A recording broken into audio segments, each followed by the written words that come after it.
Inter Miami played against Atlanta United. This is how you do Inter Miami. Let everybody watch the Inter Miami. I mean, we know which ones are going to be on Sunday a little bit more than I'm pretty others. sure, yeah. But so Atlanta's hosting Inter Miami, and a little rematch. Yeah, it's a lick back, from the playoff. The 3 playoff games. Mascherano wasn't there, but he told these boys, "Hey."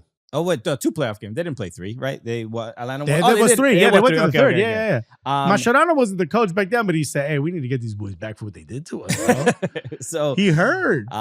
It was first Messi's goal. I forgot who was. I think it was Sleesh that took a heavy touch, and Messi is high pressing. Okay, this is the defensive midfielder. Yes, this guy had a rough one this whole play, back and forth. I think this something.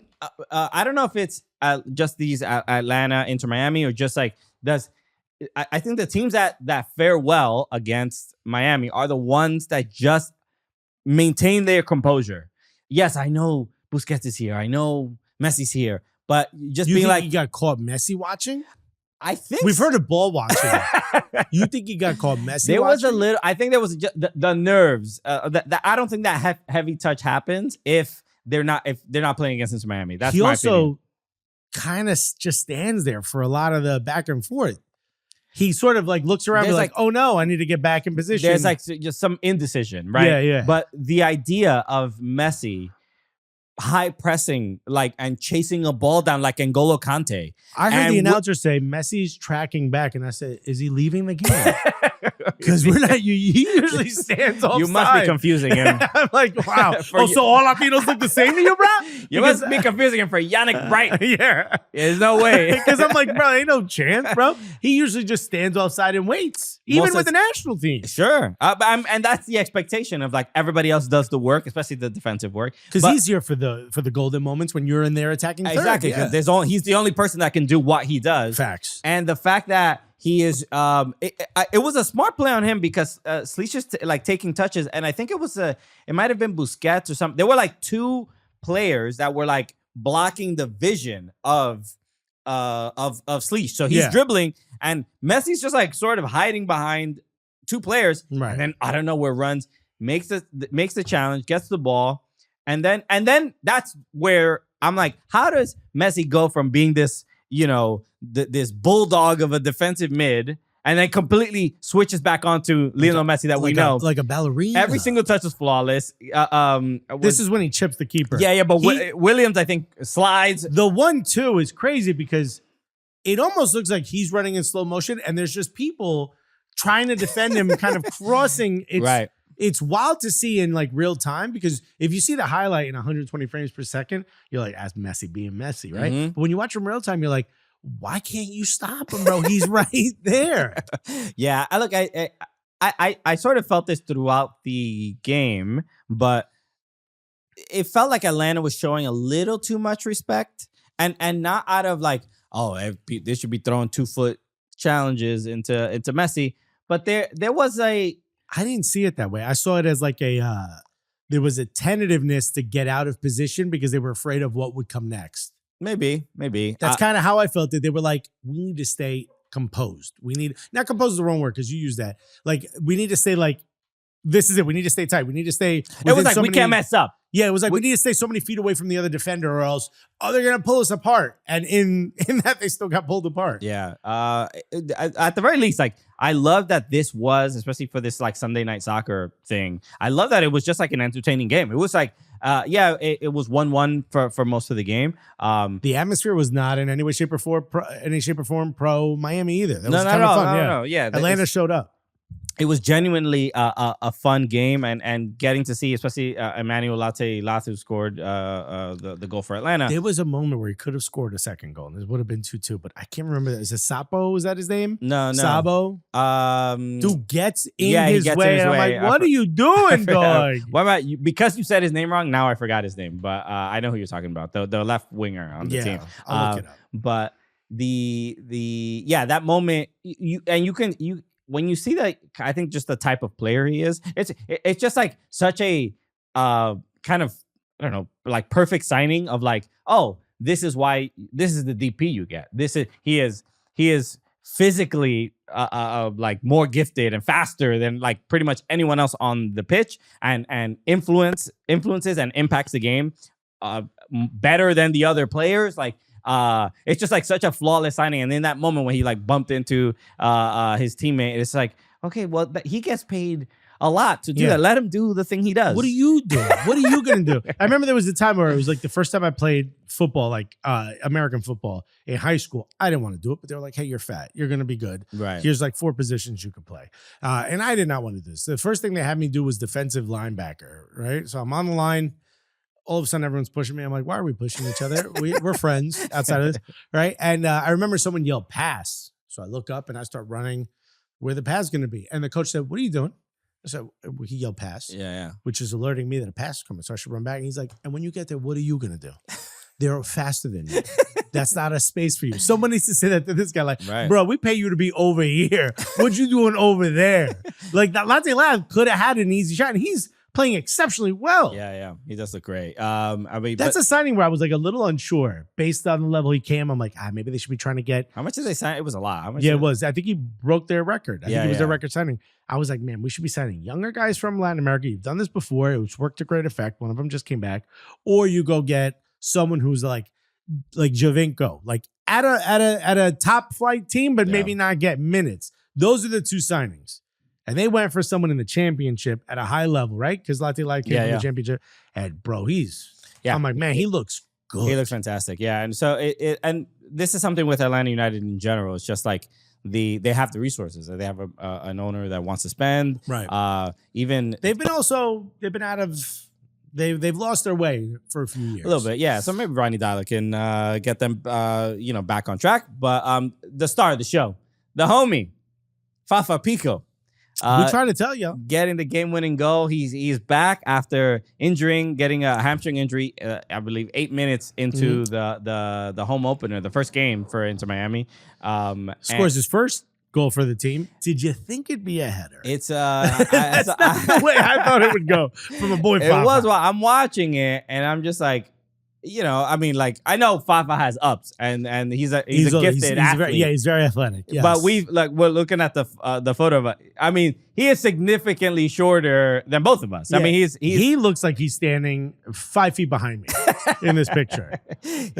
Fafa, Andrew Eby was talking to him after the game, and we confirmed he's 5'8", but and Fafa on paper.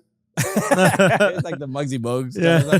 But Fafa, he's 5'8", and he asked him, like, did you think you would get your first goal would be a header for this club? And he's like, he was actually like not even taking it was a little bit of a little shade of like, you're short. Not really shade. Not shade, but I mean, but like, you're short. Yeah. And he was like, nah, I play basketball. I grew up playing basketball. Like, this is, and he said, when I was younger, I had no problem dunking. We see how his height. He's not that tall. Let's go. And I'm like, all right, you dunking? I've dunked a basketball once, like in a game, once in my life, and then struggled every other time. Really? And I'm 6'1". I used to be able to touch that net, boy. I was, bro. My ups was crazy. I'm being dead ass. I used to touch the net. I know that's not that impressive to a lot of people. You gotta go back to the photo of me and that guy on the left. Oh, dude. The guy on the left, bro, used to touch the bottom of the net on an NBA rim. That's impressive as hell. I don't care what anybody says. Okay. That's the equivalent of a dunk, I guess. Right? Remember Escalating and one, bro? That was my boy. I was like, bro, I feel you, bro. So for him to get to, I mean, it's amazing that he got ahead of the ball because he's sort of backing away from it as well. That's the thing. It's like, he's over 30 now. He's 31? Something like that, yeah. Yeah. He's like, I think 32. It dialed back to his early career, like early Philly days. He's kind of so athletic that he got up. He still managed to get pressure, like power on that ball, going backwards, and he cleared the defender. I mean, this is really impressive stuff. Cleared the defender, and then you saw the Guzan doesn't.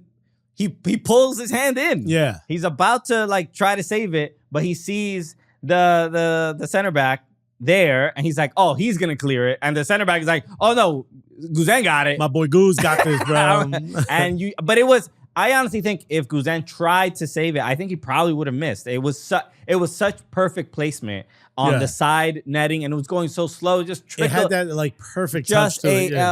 Those Curry layups when he's like from the free throw line. Or it feels like in a cartoon where they're like going in the ball just very slowly going through. It's so frustrating. But more than anything, I'm like I can speak for you as well. We're just happy for him. It's just Fafa is genuinely has become a friend of us and a friend of the show. Based on his reaction and the reaction of anyone who aren't one of the big names on Miami when they score, do you get the sense that when they score, and in this situation, I saw it in Fafa's eyes, where it was like, "Ooh, maybe Messi trusts me a little more." Don't you get that sense that like, what? I've earned his respect a little bit. Yeah. Yo, you boy, not bad. I know I'm not one of you guys, but hey, it's not bad. When we interviewed him, he kind of made that point about how he's excited about playing against Miami because these other players are going to get a lot of attention, and then I'm going to see my 5'8", all 5'8", be able to get a header and I'm gonna have score. A lot of space, baby. Yeah, and look, if he didn't get injured in that first game, I think we would have seen a lot of that. He came in late into this game. It's nice to see him back, though. But it's nice to see him back, yeah, man. High expectations. I think he's going to do well. And it's Miami. Have won every game except they drew against NYCFC in that first game. Vancouver is actually the one leading in the Supporter Shield rankings, but this is just a team that weirdly enough, I think they're a little bit more chaotic than last season. And we've already sort of seen it. All the red cards. Well, there's no rules this year. It's Mascherano. You know what I mean? Like. Tata had his own way. Some people are. I had seen from MLSsoccer.com, Charlie Boehm, the homie Charles Boehm, saying he's arguing this team is better than last season, which I think it's a little. I don't think so. At first, it feels better constructed. Remember last year there were so many questions going into the season. Yeah, and then some people stepped up. I think the names already the median level is higher. Does that make sense? Sure. They got smart. It was smarter MLS. They brought in a lot of a lot of play, and but it's just so clear because they Tadio Allende. I don't know where he's from, but I'm just like, who is this guy? Where's this guy? And there must be. They keep doing it, but it's they're plucking out. From the Argentinian league, they could just be like, "You want to play with Messi? We're gonna pay you $30. We're gonna pay you $35, but you get to play with Messi." And they're like, "Okay, boy." Yeah. And it's remarkable that they're. How you gonna tell your dad you said no to play with Messi if you're Argentinian? Their first 3 games they got 3 red cards. Yeah.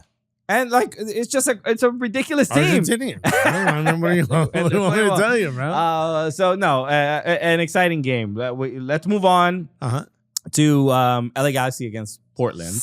Yeah, because this was a 1-1 game, but two teams that are they need some wins. They need to figure some stuff out. Yeah, LA Galaxy's still winless. Correct. This is crazy. And but really the main thing in this game, which it still feels. Some people in the comment section were like, "Why are you criticizing LA Galaxy? They have so many injuries and all this other stuff." But it's all right, but they should be a little bit better. They won MLS Cup. Start since MLS Cup. They won MLS Cup, and it's they have a lot of. I don't think we're being that harsh. No, I think we're being. But you can't start a season like this. But Portland and LA Galaxy. There is I forget his name. I'll get the line. We're watching the non-penalty call here. Yes, and this is one of the most egregious things. It begs the question: how exactly does this not get called as a penalty? So it's clearly over the line. The guy's boots end up on top of your foot. This is what's his name? Zanka, I believe so. Oh no, Matthias Jorgensen, that's what it is.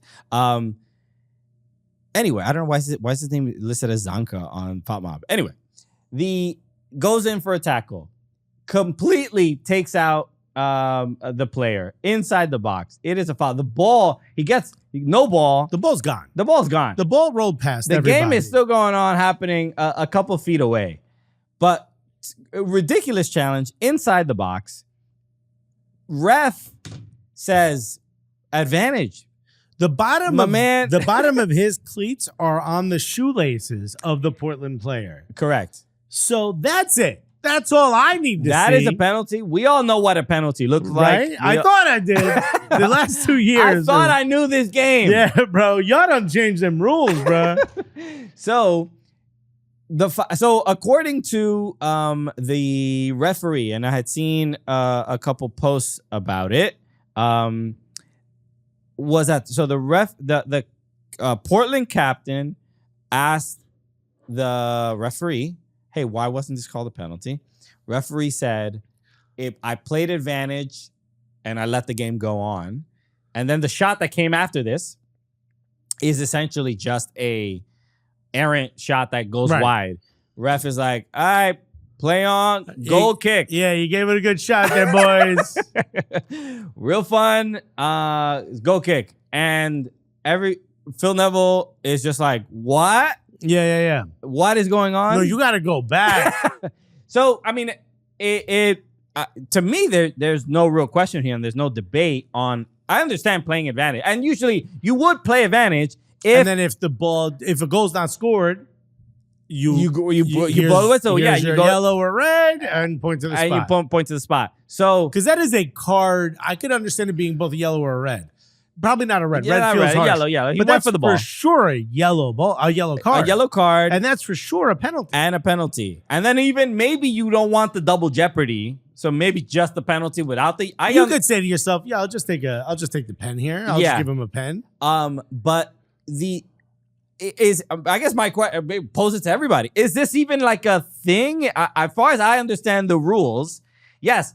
What is the advantage? You gave the advantage. Because they were already attacking. They're attacking. So as the ball gets away from the player who eventually gets fouled, even though it wasn't called, it does go to it falls right to the foot of another Portland player who takes that errant shot.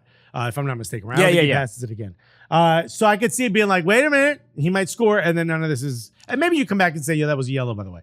But I could see take the advantage because we're already in the middle of a shot. Exactly. I don't want to stop the game. Yeah. You know, a shot's literally about to happen. People are watching on TV. My mom can see me. I don't want to stop. But bro, if that goes, and it did, into the stands, then you turn and you go, hey, bro. Go to the spot. Remember what happened back there? Yeah. I'm not a goldfish. I remember. So honestly, to me, and maybe this isn't, we got to get like Christina Uncle on the phone or something. But this to me is a referee that does not know the rules. I mean, it's like an egregious error of just like, the ref does not understand the rules of this game. But can't one of the... Because this is not like opinion. This is not an opinion. This is the rule. Yeah. Yes, I understand. You play advantage, but if there is no advantage gained, which the advantage gained would be a goal. A goal scored. This didn't happen in the middle of the pitch. No. This happened in the box. Correct. So the advantage is just, go ahead, take that shot real quick. Oh, it didn't go in? All right, let me go back to this guy over here and tell him blah, blah, blah. Yeah. I don't understand how we get to the point where there's so many people in this dude's ear. One of the sideline judges, the fourth official, the dude's up at VAR, whoever, someone can be like, hey, bro, yo, I think you might have forgot something here. Yeah, I mean, and so apparently VAR couldn't get involved because the ref played advantage. Okay, but here's the thing. I'm not saying VAR needs to get involved, but can VAR not just go, sure about that? That's all I'm saying. I'm not telling VAR to say the rule is blank. Just be like in that tone, in that accent. You sure about that? That's it, real quick. Sure about that? Get a little. You sure about that button? Yeah. Someone needs to be like, hey, yo, real quick. Like, you know how like in a wedding, a best man is there to make sure the groom gets there. Someone has the ring. You know what I mean? Like we need like a hype man. Like we need a best man for the ref. Yeah, this is something. Also, sideline judges don't even really call offside anymore, right? They wait until it's all verified by my guy's just there to say, white shirts, blue shirts. That's our whole job. But now your job is to be like, hey man, I think we forgot a rule here. Hey, you sure about that? Sure about that? You now have the sure about that. Yeah. We need to include that in the IFAB, just like rules and just like. I'm not saying you're wrong. I'm just asking. You sure about that? Yeah. You know what I mean? Yeah, this is crazy. I don't and we still learn things about refereeing as things go on. And I did not know that VAR could not get involved if the ref plays advantage. What if it's a boot to the face and the ref is like, oh, advantage. Oh, we can't give a red there. My hands are tied here, folks. This is what I'm saying. I don't understand having VAR and then putting all these stupid roadblocks up to stop them from being involved. Are you here? You're a video assistant referee. Are you here to assist the referee? Or are you here to sit back and go, hey man, only when they hit that button am I allowed to get involved? Yeah, this is incredible. And I hope this is something that is like addressed. And more than anything, this honestly, like some of the comments are like MLS refs is trash. I would argue this is a Premier League error. This is a refereeing Premier League error. MLS refs, for the most part. Talk to me about this because I don't know how you bring in Premier League into this. Because how many ridiculous issues the Spurs Liverpool game? Oh, you're saying this happens in the Premier League as well? Yeah, it happens all the time. Like where I like thought you were bringing the Premier League to this specific. No. Like how they do this? Premier League refs make this mistake. 100%. MLS refs do not. Please, what do these people know? These people know. That's why it's so shocking to me. Sitting in their mother's basements. Typing on the internet. Hey, Brent, it's kind of expensive nowadays, guy. I don't know. You got room down there, bro? Actually, now that I'm talking, it's two of us. It's me and my wife. A couple pepperoni slices. So, another game we gotta talk about in MLS is NYCFC and a big win against the New England Revolution. Is it a big win?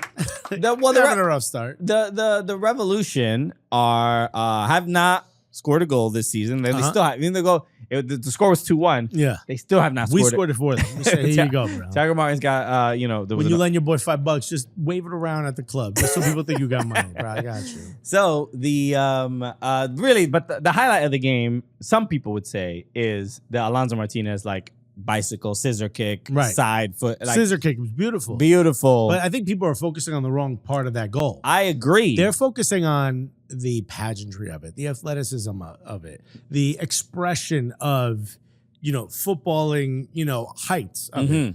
I say, you're not looking at the small details. What about just behind that? Because we happened to be on the sideline. We were pitch side. We were pitch side watching the game. Along with some of our friends. Joey Dardano, Martin Urbano, Steven Castillo. A couple. Eli was there. Yeah. So met them for the first time. But some people may not.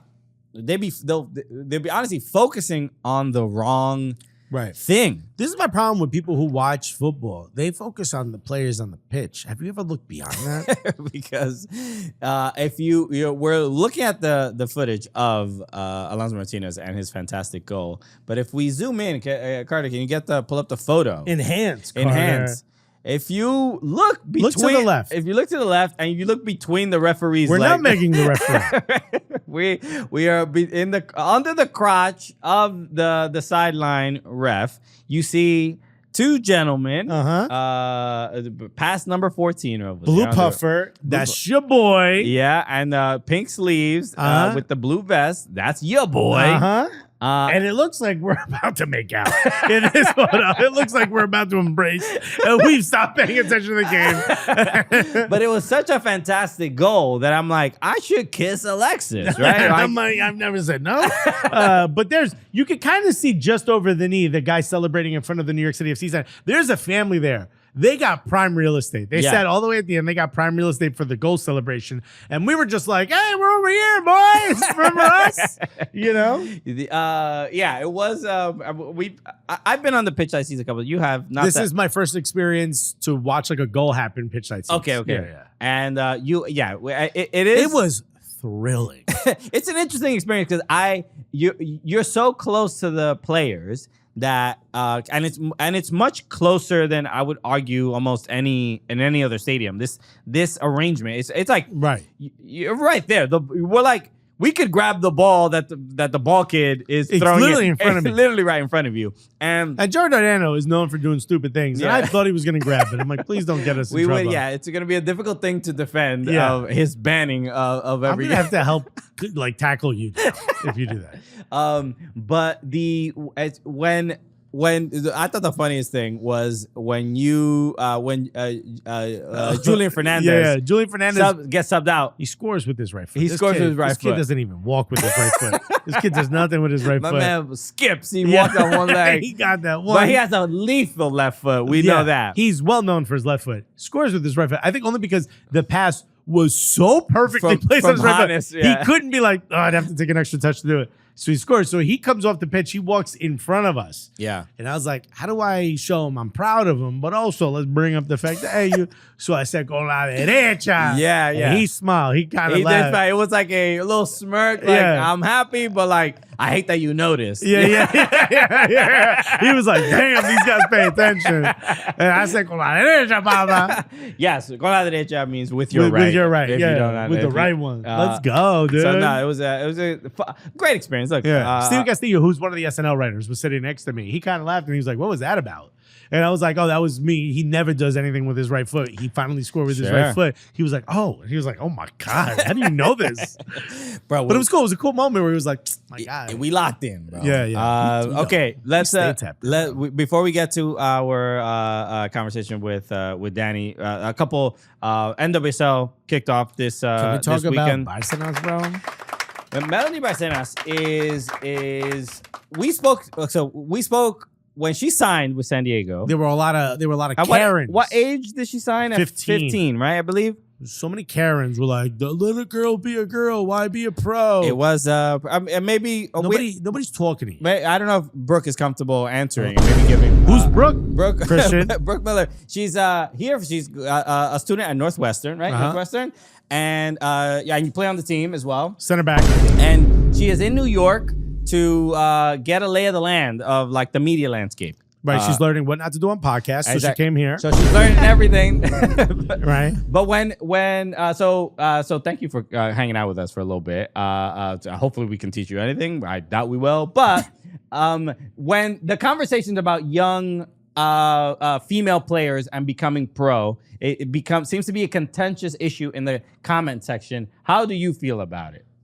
I think if that's what the girl wants to do, then you gotta let the girl do what she wants to do. And it seems like she just wants to go and play pro, which is so cool. Nobody really gets to do it that young of an age. I feel like if that's what she wants to do, she should be able to do it. People shouldn't judge. I feel like the parents are doing the right thing by being willing to do. I support Only it. fair. Maybe Only I'm fair. biased because I would be like, yeah, let me give my right foot and my left foot and then still figure out how to play. Yeah. And go on the field to play a pro at 15. Yeah. If you got the skills, you ready to go. Exactly. And again, we don't maintain the same standard when we talk about boys. No one says this about the fellas, who have played at 15, 16 years old. It is whatever. But this is I think the future of the game, where if this is what an equitable space looks like, then you're gonna have wonder kids that happen to be girls. Yep. But Melanie Barcenas in the game against Angel City, and San Diego Wave and Angel City are, becoming like this a little bit of a Southern California Clásico. Right. And then what's the Chan Clásico is what some people call it. I've heard some people don't like that name. I don't know why. Some people don't want to bring up the fact that parents hit their kids. Oh, that's right. I don't know why. It's such a part of our culture.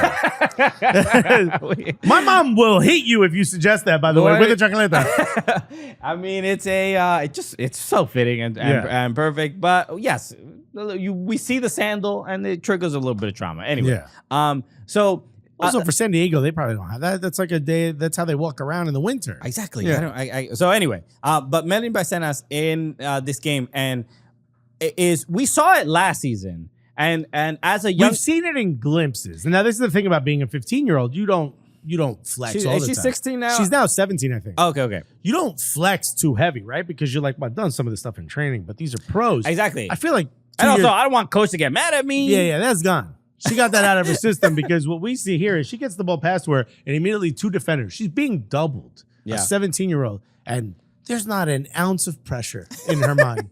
She does something that you just typically don't see 17-year-olds, especially not in the NWSL. Yeah. Right? Because there's not that many young players in the NWSL yet. Just be like, I'm going to take one of the best defenders in the league and absolute cook them. Right. And what I love here is the showing the ball. Oh, and you see... You want this? Nope. Can't have it. But I love the because it moves the defense who is 10 there I forgot her name, but it moves the defenders and gives just enough space, so then Sarah Gorden is like, oh, I'm gonna press in because she's coming towards me, and then viciously nutmeg Sarah Gorden. Sarah Gorden is I believe, I don't know if she still is, but at one point she was the fastest player in NWSL, a spectacular defender. A player that people would also, I don't know if Sarah Gorden has ever gotten any call-ups for the national team. Or I think she has, but I don't think like consistently. It's definitely, but a player that's like, oh, you know, she had an ACL injury, right. 2 years ago?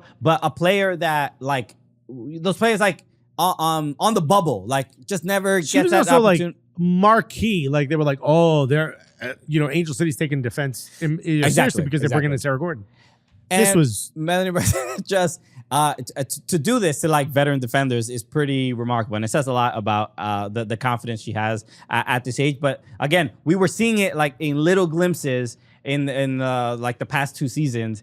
And now she just reminds me of like when a boxer like throws a jab to see what you're gonna do. Right. I wonder how they defend this. Are they gonna get down to throw a hook or whatever? Sure. She just kind of showed the ball and came back. It was like such an easy way of being like, what would you do if I did this? Oh, that? All right, I know what to do here. Yeah. It was so like chill. It was I'm gonna get cooked for this. But something about it in live felt Neymar-esque. Remember when Neymar was at Santos? Yeah. And he would get the ball passed to him? He's there right now. Well, okay, but remember the early time? Actually, he's kind of doing it again. Yeah. But remember early in his career, he would get the ball and he'd be like, let me see what you do because I kind of know what I can do. Right. But I want to know what I can do to you right now. Yeah. That felt like that. It was like, oh, that's how you react to that? Watch this. And then she's kind of essentially taking 2 defenders out of the game. Back almost 3 because the third one comes up. That's really impressive. Yeah, I want to see more of this. I mean, like flex on them. The Wave last season did not have a good run by any means, but this is I want to see this just in the league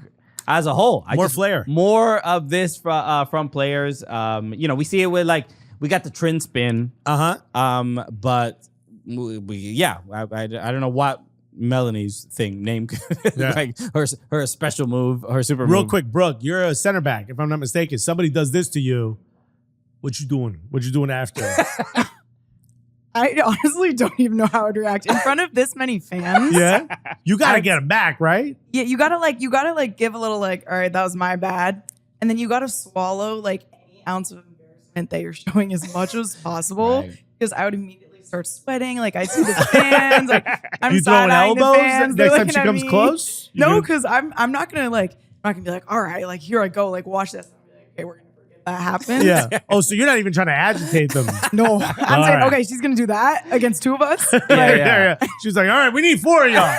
Yeah, we're gonna need to figure it out. Just like at least it wasn't just me, right? Yeah. Like, what were you doing the whole time? You were doing nothing. A couple of notable results. The Pride completely demolished the Chicago Stars, which feels like the Stars don't even look like they have like a complete roster just yet. It almost looks like they pulled people in from the stands, and that was rough. They're dealing with injuries. Mal Swanson is not on the playing with the team right now. She has an excused absence, which is another interesting subject that I think we can get to more later. I feel like we need more information. No one knows exactly why she got like. We don't know, but I think she got injured or something. She got sick. I don't know. There's a while back ago there was something. Well, she had an injury, and then she had an infection when she was recovering from the knee surgery. Right, Remember, she had a really bad injury in one of the friendlies against Ireland right before the World Cup. But I think this is like an interesting subject because I think this happens with the NWSL a lot,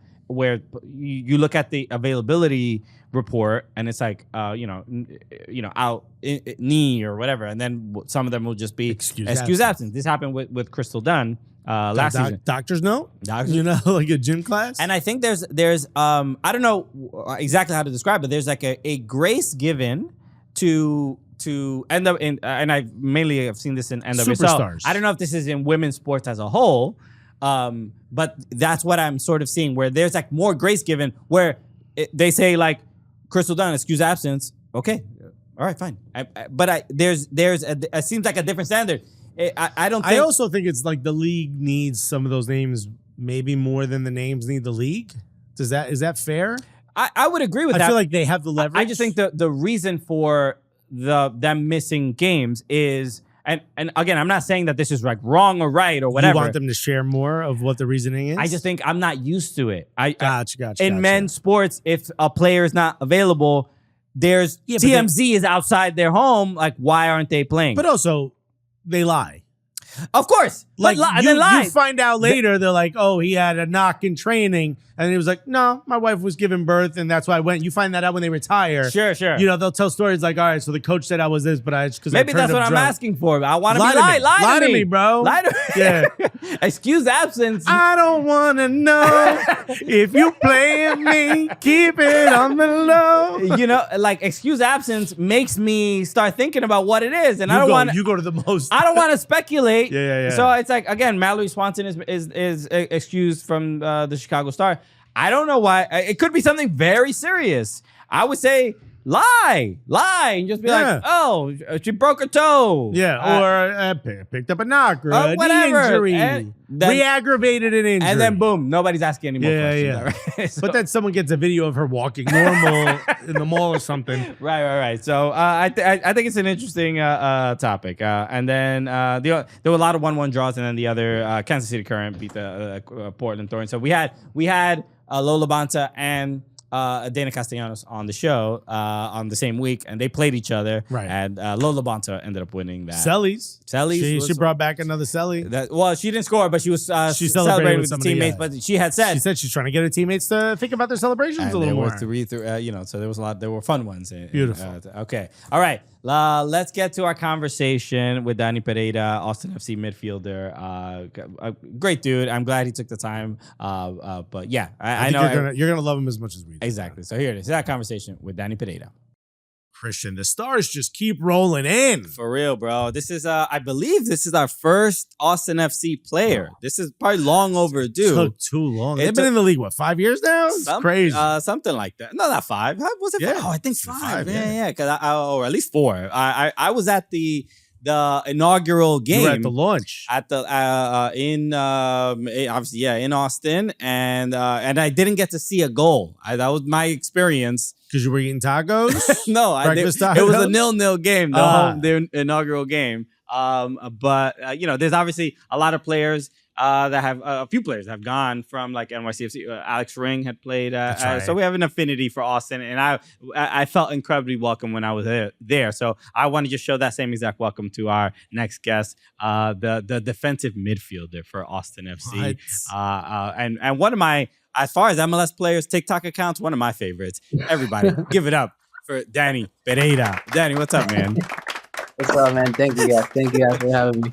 No doubt, bro. Bro, it's an honor to have you on the show, dude. Yeah, man. I want to just say that's when the staff at Austin reached out about, what player you want to have on? I was like, Dani Pereira, is he available? Yeah. Mainly because you I feel like this whole interview should be vertical video. I know, right? This interview should be Dani Pereira dancing. But no, I want to start there because when it comes to athletes being more comfortable expressing themselves online on TikTok, there's we've seen it in different sports and different leagues and stuff like that, but there aren't really many MLS players specifically that are like, yo, I'm gonna be me, I'm gonna have a little fun, I'm gonna show you who I am. I'm gonna do a couple TikTok filters and play some of the games, I'm gonna dance a little bit, and you are one of those that does that. What is there? What makes you continue to do that? And then also, how much quote unquote negativity do you get from it, from your teammates or whatever? Yeah, you get roasted in the locker room. How much you gotta deal with it? Nah, dude, I don't get roasted at all. Mostly of the stuff I do is just like filters and stuff. I don't really take it that deep. I just be bored. I see it and then I do it. I don't care about views, likes, or all that stuff. But I carry it from college. In college, I did do a lot of dumb stuff on TikTok that I had to delete. But then I got to the pros, and then my rookie year, I was low-key kind of into it. But then I was like, okay, this is not. I gotta separate it. So okay, nice. I mean, look, what is it about players? Like this was a real surprise to us when we started the show. We never played pro, so we didn't get. I remember the first player we spoke to was like, yeah, we train for like 4 hours a day and then we have the rest of the day to ourselves. And I'm like, bro, you ain't posting enough if you got all day to yourself. Why do you think you express yourself so much more than other players? I don't know. I think it's a personality thing. Where I come from, probably like family stuff, like I also been living alone for a while or lived alone for a while. I don't know. I feel like different circumstances in life made me the way I am, I guess. And I'm just an open guy. Yeah. Like people here will tell you I'm always messing around and, always just joking around and being happy. So that's the sensibility of a comedian, right? Just share it all. Oh, sure. I mean, because we don't want to live in our own brains. Right. There's too much. There's too weird much shit going on here. nonsense going on. Yeah. But you say you live alone, but I've been seeing videos of you with your cat. Your roommate. Are they paying rent too, or? He ain't paying nothing. He's running me down. That's what he's doing. What is this? No, that's my boy. Is this what's the cat's name? Mikey. Mikey. Okay. Where did the name come from? Is it mean anything or Jordan? Mike Towers is a singer. Mike Towers. Mike Towers, of course. Yeah. Let's go. All right, un I reggaetonero. was gonna ask who's the best reggaetonero from Venezuela. Neutro, Cancerbero, but he's dead. He was so good. Damn, that casual. Damn, yo, rest in peace to my guy. All right, yo, not too soon, my G. That's crazy. Yeah, he's dead, but he was good when he was alive. You should have seen it.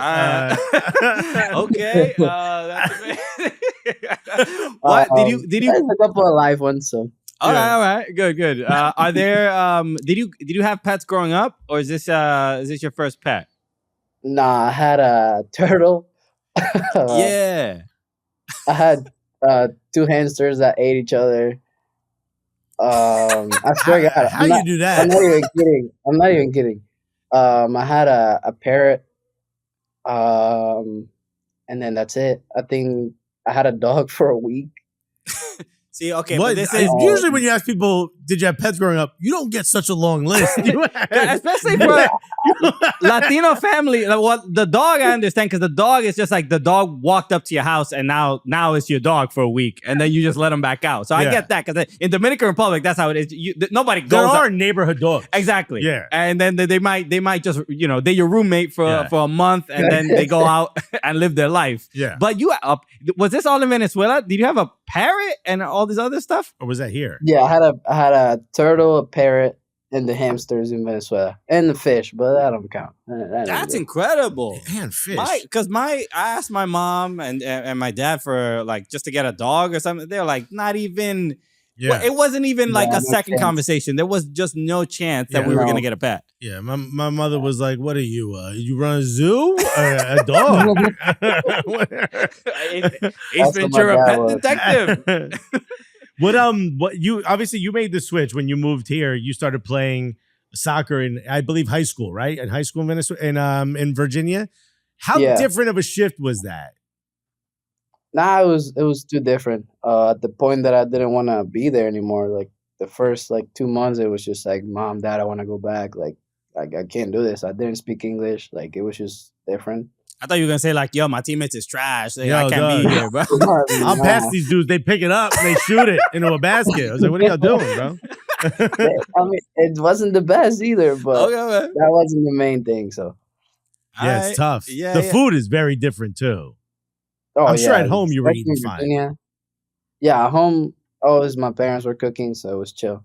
I tried to explain it to my wife. My wife grew up here, but I was like, my grandmother didn't understand American food. Like if we would bring home pizza or McDonald's, she'd be like, "Espérate, let me get the arroz."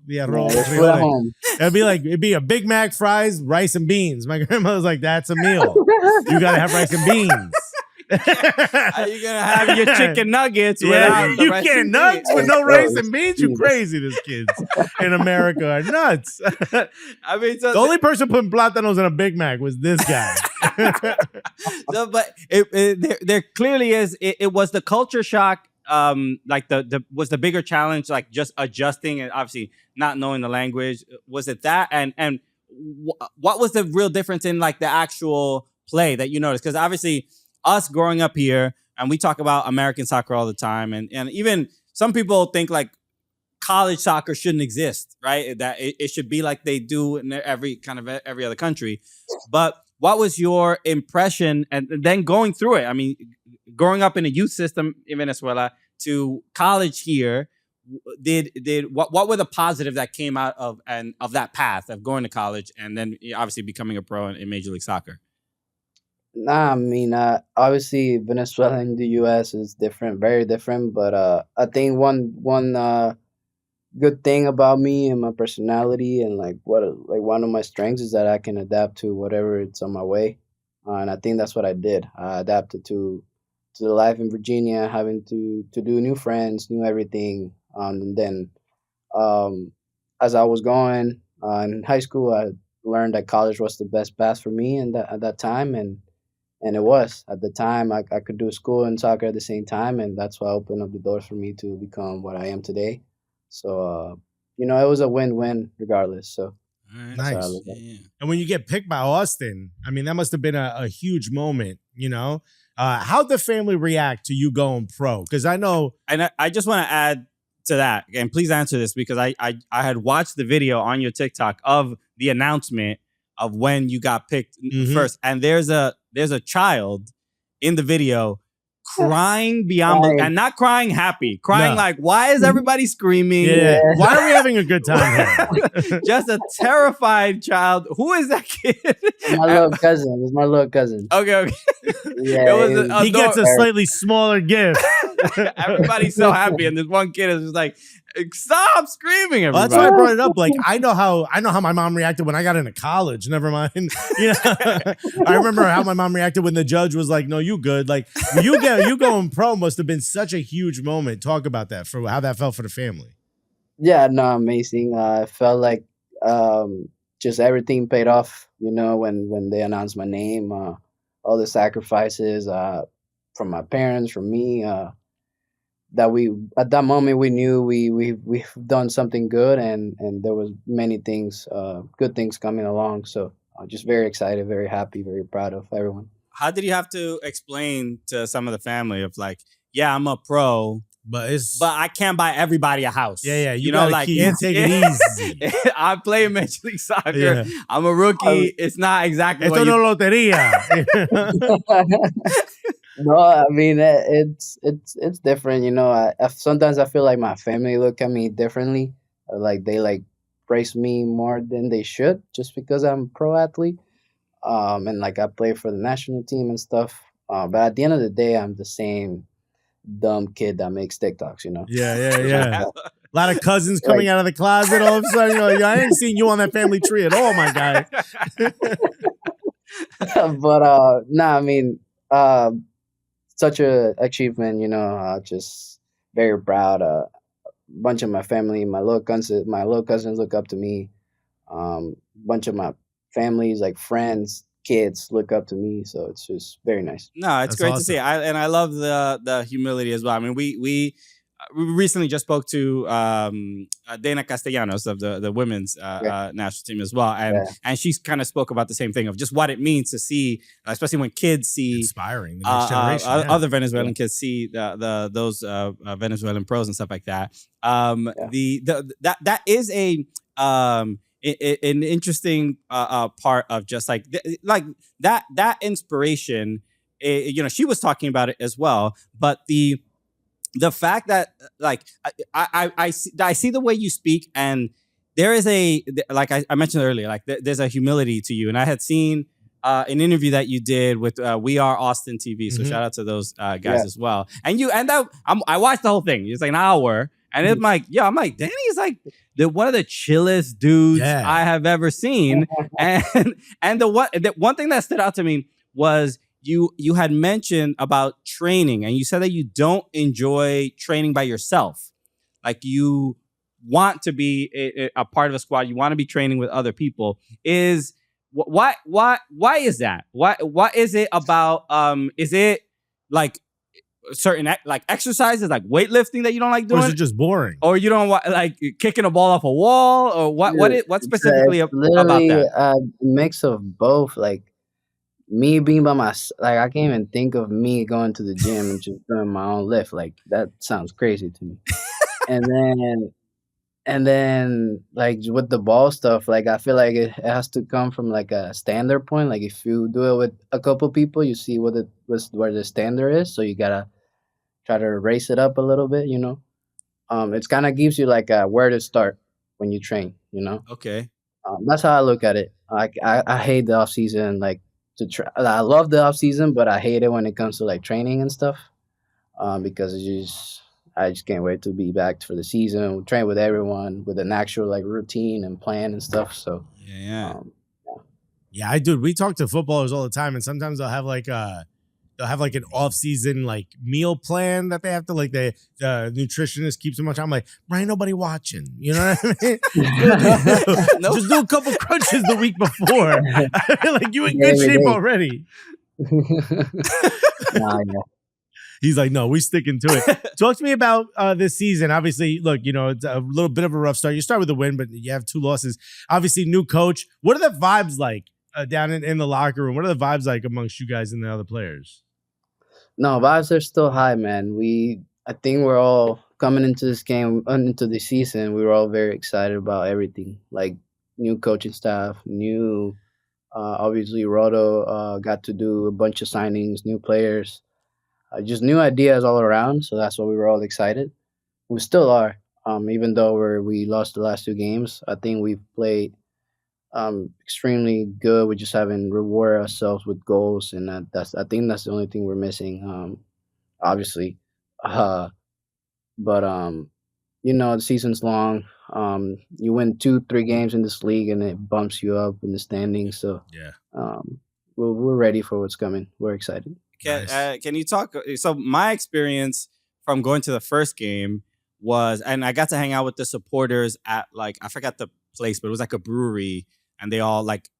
You came this season, the first game? The first game of the in the first season ever. Yeah, but I know they still hang out at this like brewery, like where they drum and stuff like that. I forgot the name of the place. Apologies, but the one thing that I took away from hanging out with the Austin FC supporters, and shout out to them because it was my first time in Austin, and people were like, "Hey, Cooligans, Christian!" Like they knew who I was, and I'm like, I can't believe y'all didn't even have a team, and you already knew who I was. It was like it meant a lot. So it says a lot about the supporter culture in Austin. And one of my favorite things about it is how Latino it is. Right? It is super Latino, and the Mexican influence and the chants, the songs. One of my favorite, and when I was first there, they have a chant that is similar to the Selena song "El Chico del Apartamento 512." And I and there's something, I don't know what it is. I'm just like, man, I wish we had this in New York. Like this is just a dope aspect. We gotta make a Bad Bunny chant. We gotta do something. So, Mike Towers. Mike Towers chant. There you go. So how do you feel about that, to have supporters, especially in Texas, where you don't necessarily think a soccer team in Texas is gonna sort of, who knows what it'll represent, like the white culture there, or the Mexican culture, or the different Latino heritage. Like, how do you feel about just having that kind of supporters group? Because it's a very unique one in Major League Soccer. No, I mean, I think we have the supporters that we have because we're the only pro team in Austin. I heard from before they always wanted a soccer team as well.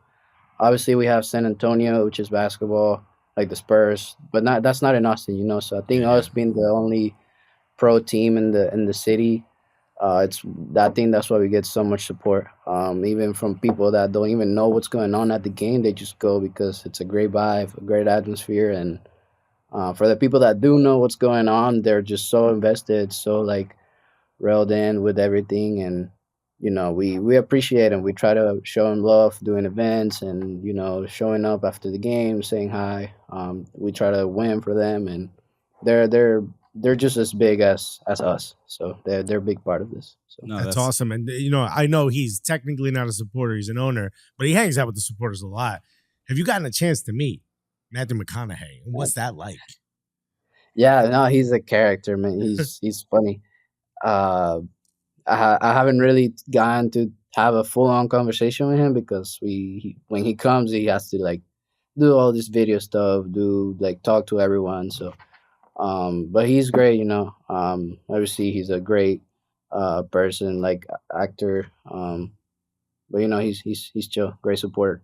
Yeah, man, he'll jump in and start drumming and chanting. Yeah. Again, the first at the first game, he was like on the pitch by himself, screaming "Listos, verde" with the. Yeah. I'm just like, what the hell? This is such an American thing. I'm Soccer, like, American why soccer's is the Matthew best. McConaughey here doing this? And it's just so like we're just so not used to it. But yeah, no, that's one of my favorite things about Austin FC. The supporter culture there is fantastic. As far as your play, what are things that you're? How do you challenge yourself year in and year out? I mean, I think when I think of defensive midfielders, it's not always about goals or assists. It's not really about goals or assists. It's not really about the numbers themselves. So when you think of like, oh, this is how I'm gonna improve my season, is it like I'm gonna get one good tackle on Messi? Is it gonna be like what's the barometer for Dani Pereira? Nah, I mean, this year I kind of switched up from being a 6 to an 8, so I'm like playing both still. But I mean, just honestly just want to win, man. Whatever it takes. It's not about me. I think it's about the team. Obviously, we haven't made it to playoffs the past 2 seasons, and that's what we want to do this year. No matter if I have to play bad, but that means going to playoffs and making it, winning the MLS Cup, I'll play bad. What are those off seasons like when you miss the playoffs? What is going through your mind? It's tough. You get such a long break. This past break, it was like almost 3 months, like doing nothing. So like it's just you gotta train. You should go on vacation, just clear your head off for like 2 weeks. Then start working out again. Maybe take a break if you want, but I hate taking breaks. Like it's just like you lose the fitness, you lose the focus, and getting back into it's kind of tough. But the new opportunity this year, new goals, and I think we got the team to do it. So well, you just mentioned obviously not making the playoffs tough. What do you do during the playoffs? Do you watch them? And if you do, who do you root for? You just boo everybody. You boo. You don't watch it at all? I don't watch it. I disconnect completely from it. Okay. Yeah, it must make you angry, right? Yeah, I just see the scores. Obviously, maybe I watch the final, but I don't really. I give up for the season. So if you got a homie on the team, you send a congratulatory text. You're like, whatever. I'll see you in person. Literally, pretty much. All right. Another player I do want to ask you about is because he's obviously very dear to us as well. He played at New York City FC for a long time. Your goalkeeper, Brad Stuver. One thing he was for a long time. He was always obviously the backup goalkeeper in New York City, and but even as the backup, a beloved player. Everybody loves this guy. And not only just for what he did on the pitch, what he did off the field as well. His wife is amazing as well. Yeah.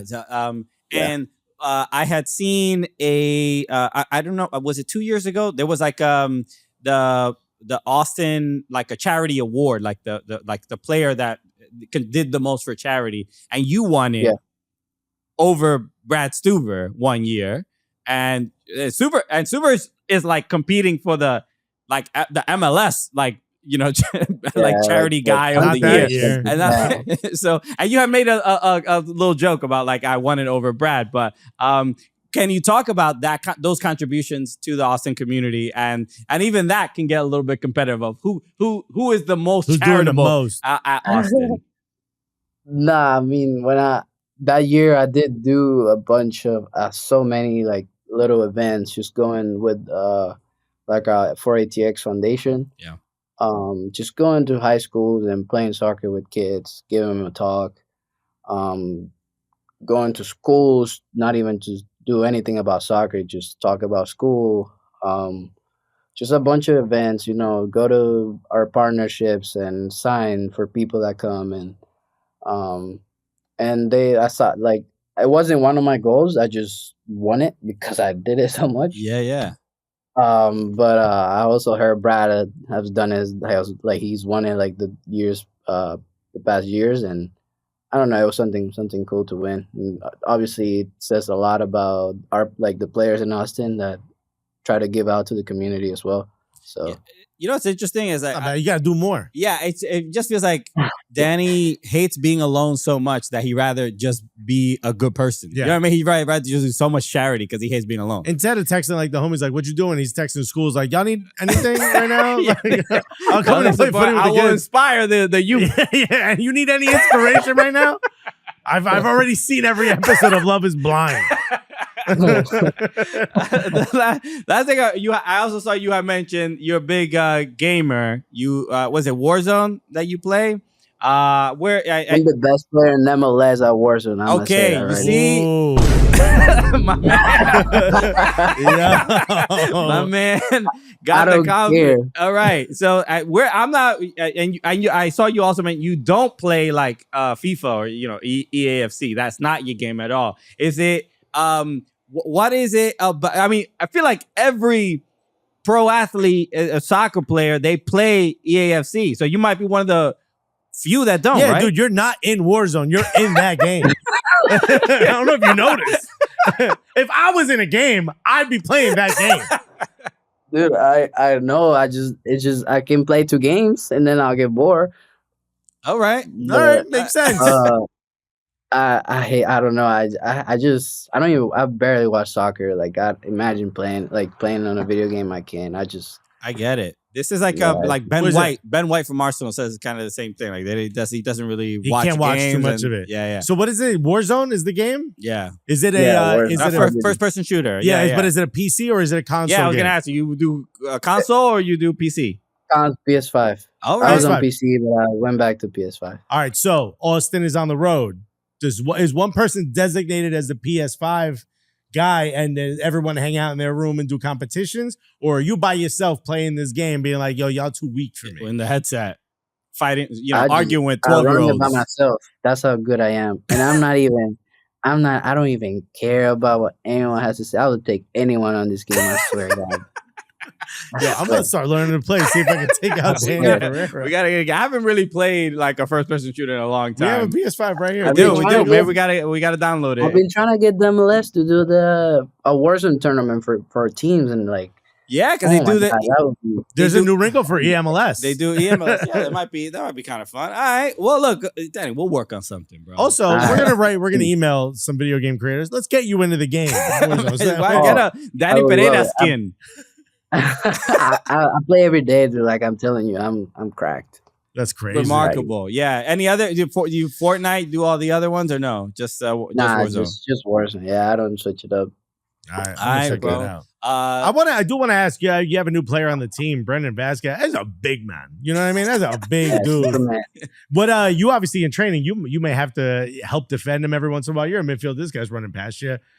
How different is, because this guy looks so good wherever he plays. How different is it with this guy on the team? Nah, yeah, he has all like everything that a striker needs. Tall, strong, good with his feet. Like he's just complete player, and I think he hasn't really scored, which is what he wants. You know, that's what strikers. That's how they get good in their head.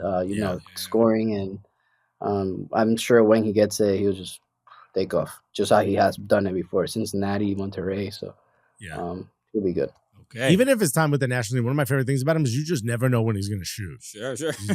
At any point, all of a sudden, he strikes. And then, he leaves Monterrey, and then they get knocked out of CONCACAF Champions League. I'm not saying anything. Clearly, yeah. Monterrey rage quit. Daddy, look, we wish you the best of this season. Continued success. It's so honored that you would hang out with us for a little bit and be done with us. Yeah, shouts to Mikey. Even though I'm allergic to cats. I'm sure I'll see you at the next Latin trap concert. We'll chill, the Latin bro. Grammys, bro. Are you listening to you like the Bad Bunny, the last Bad Bunny album, the new one? Yeah, I know all the songs. I got tickets for his concert in Puerto Rico. Okay, no mean to brag. Wifey put herself in the auction. The lottery? Okay, Yeah, that's the lottery, right. All yeah. right. Amazing. All right. I wish I was married to you, Alexis. All right. Well, there's a nice ending to this episode. Carter, again, becoming efficient. Dani Pereira, thank you so much, brother. Best of luck. Thank you, guys. Thank you. Have a good one. Cheers. Thank you so much, Dani Pereira. Daniel, that was great. He was What a wonderful guy. great dude, fun, just good personality, good vibe, just a chill guy. Good peoples. Yeah, usually when you think of footballers, there's usually a lot of like, not a lot necessarily, but like a little maybe anxiety, just a little bit of edginess of just like, hey, what are you gonna ask me? What do you want about? Are you gonna make me look silly? Yeah, There's a lot of yeah. that. And he's just like, nah, make me look silly. I don't care. Yeah, Like, he was like, we're all. I mean, we make ourselves look silly on purpose. so that was great. Joining on the fun. Thank you to Austin for making that happen. Shout out to Austin and Dani Pereira. They got their first win this season. You're welcome. And he was a big part of that. Yeah. So, we also, I guess, it's a win for us. In a way, we got 3 points. Exactly. Yeah. So we're doing better than New England. we're climbing up the table quickly. Yeah. To wrap up today's show, we got Real quick, we got to talk about Newcastle. Carabao Cup. Carabao Cup. The new winner, the new title holders of the Carabao Cup. Newcastle, the first time in 56 years. There's so many. There's people say 56. Some people say 70. I saw 70 and 56 referenced in the exact same article, which is crazy. Pick one. Some people said 90. That can't be true. But still, a very long time. Multiple generations of Newcastle fans have gone so long without winning anything at all. This is massive for their fan base. Yeah. Which brings up a question. We don't make fun of them the same way we do Tottenham. And it seems like they've gone longer than Tottenham. Tottenham won the Carabao Cup in 08. I think it's because of the being in London, no? Isn't that really the main thing? Also, their rival, Sunderland, is like, up and down, up and down. Right. Yeah. I mean, this is you pose a great question, Alexis. Yeah. Are Newcastle or were they the Tottenham of the North? Or does that make Tottenham even more Tottenham-y now? There's a lot of questions to be asked. But more important, is this the collapse of Liverpool? This is 2 matches in a row where they have lost. Yeah. They got knocked out of Champions League by PSG. Wonderful game. And now they lost in the final. The Carabao Cup. It's interesting because they can have such a spectacular season, but now we're getting towards the end, closer to the end of the season, where you're further along in tournaments, further along in cup competitions, and you're going to start. Your depth really starts to get tested. I don't know if you can, I don't know how much of in panic any team should be when they have the success that they've been having. They've been arguably the best team in the world. Easily. Well, not in the world. Best team in the Premier League. Easily. One of the best teams in the world. Even though they finished top of the Champions League, it still felt like they're a step below or behind where Real Madrid and Barcelona are generally. And I know in Champions League they were way above them, but I mean generally on a week-to-week basis, you're probably more afraid of Real Madrid or Barcelona than you are Liverpool. Yes, I thought they were above PSG. Turns out they're not. Generally, yes. But then this Champions League campaign was just so different, but Liverpool the schedules are different for everybody. Liverpool brought that form that they had in the Premier League to the Champions League and seemed to easily kind of go through that league phase. Well, grand opening, grand closing, bro. And then that's it. But then again, the Champions League format gets back to its original knockout format, 2 games, home and away. And it's pow. Go back. You ain't ready yet. So they were gonna hit some snags along the way. I wasn't expecting them to win every single competition that they were a part of, but people were talking quadruple for them, bro. Right. But the Champions League, I understand. Again, we said it when they got knocked out. Like across 2 games, anything can happen. And Salah having bad games.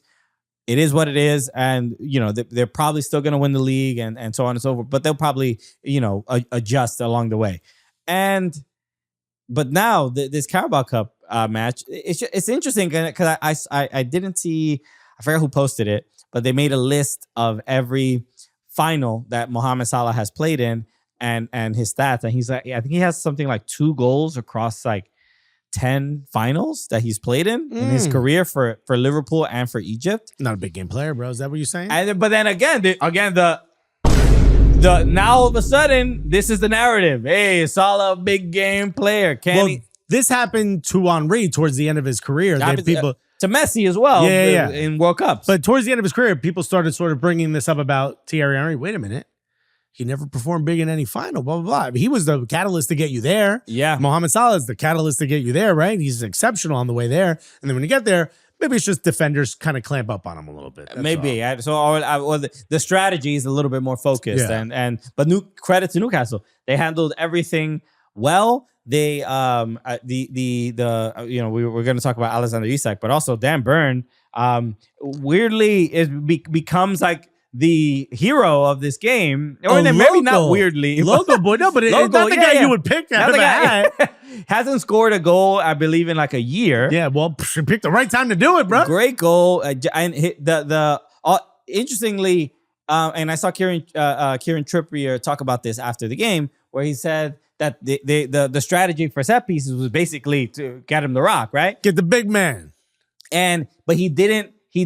They intentionally try to keep him as far away from Virgil van Dijk because they know how great he is in the air. So they kept Dan Burn, who's the tallest guy on the pitch. They kept him basically outside of the 6-yard box, and it happened about 2 or 3 times in the game where they just send him the ball. And Alexis McAllister is trying to stop this 6'5" good luck, bro. guy, and then Dan Burn ends up getting a header that. It came off his head the way it would come off his foot. Yeah. He blasted that ball. I don't know. What do you have to do to your forehead to get that much density? You got to get hit so many times. You got to take so many headers. My buddy had a pit bull. I've said this on the show, but a long time ago. My buddy had a pit bull. It was one of those with like the sloped foreheads. Like the forehead came out further than the eyes. And he said, yo, a bullet bounced off of his forehead. And I said, but is that true? And he had a scar. He's like, yeah, bullet bounced off his forehead. A bullet? Look, okay, why would someone in Newark in this era have a pit bull, Christian? You don't have to ask for context. I'm just saying, it's just, people have a lot of sympathy for dogs. I The look, idea so of a do I. dog getting shot is ridiculous. Hey, he got grazed. No, and it's not. Did it ricochet? I must have ricocheted. Yeah, it ricocheted off. No, not before. Does the dog have enemies? I don't know. Yeah, bro. The bullet ricocheted. Bounced off his head. Yeah, that's how dense his forehead is. Dan Burn. Probably get shot in the forehead. Let us know how it goes there. Don't do that. Don't do that. All jokes here. Yeah. All jokes, right? We're just. Is that haha button? No, that's clapping. And then Alexander Isak was spectacular, and I just want to say this about Alexander Isak. Loving his celebration. Have you seen his celebration? Yeah. Hey, he did it before a couple weeks ago. Just check these fools out. Who these dudes? Who are these dudes? They can't hold. They can't Who hang was with it me. that pointed at the guy on the floor? Was that Mbappe? Who pointed at my man on the Mbappe floor? did that. It's Yeah, kind of Mbappe. Here's my question. I watch him as an Arsenal fan, and he reminds me of Henry. He's Henry-esque. Uh-huh. But there's a lot of people now saying that he might be the next Henry. Yeah, which is... Do you foresee Alexander Isak having an Henry-like career? I don't think he's like Henry because he scores in finals. Right, wow. Wow. with all due respect. Wow. The thoughts on this show are those of Christian Polanco only, or the thoughts of Christian Polanco. You make fun of my man's hair, you know how it is, bro. Isak ain't got to go to Turkey. All right, but congrats to Newcastle. That was a big win, and it meant a lot for their fans. We saw Alan Shearer in the stands. It felt good for football. Yeah, without a doubt. So, shouts to Adam McCleary, man. He was like in multiple bars, crying his eyes out. Yeah. He's having a good time. Cool to see. All right, let's wrap up there, everybody. Thank you again for tuning in to another episode of Cooligans. Shout out to Dani Pereira. Shout out to Brooke Miller hanging out and shadowing our producer and watching the show. She 2-footed Carter on the way in. I thought that was impressive. He said it. We went. The VAR said no. It was already. Advantage was given, so there's no need for it. So thank you for coming through, and make sure you follow us on Blue Sky at soccercooligans.com. That's right. On Blue Sky. Everybody, the whole soccer community is getting over there. They're leaving that other website. We're helping moving them along. Also, you could subscribe on this channel. That'd be great. You could also hit the bell. That'd be great. Most importantly, the first thing you gotta do is hit that like button, that little thumbs up. Buddy, that'd be huge help. Exactly. Because, I've been seeing some comments on YouTube. Some people are like, hey, I've been subscribed to you for a long time, and I don't see your videos recommended to me. So you gotta hit the like button. Hit the little bell, bro. Also, maybe throw in a little search. Throw Cooligans in a search, and you'll start to see more of us. Okay. Maybe make us your wallpaper. Yeah. You know what? Make us a painting. Make us a pie, dude. Draw us like you draw those French girls. Buddy, if you do, we'll hang it on the wall. I promise That's you. the way we get recommended on YouTube. Let's start getting some fan art on the wall, Let's bro. do it. Let's go, bro. All right. Everybody, thank you for tuning in. We'll see you on Thursday. We have another awesome episode. We're heading into an international break, but we got a lot of We got fun an stuff. international guest. We got an international guest. How about All right. that? All right. We'll see you Thursday. Take care, everybody. Peace. Love you guys.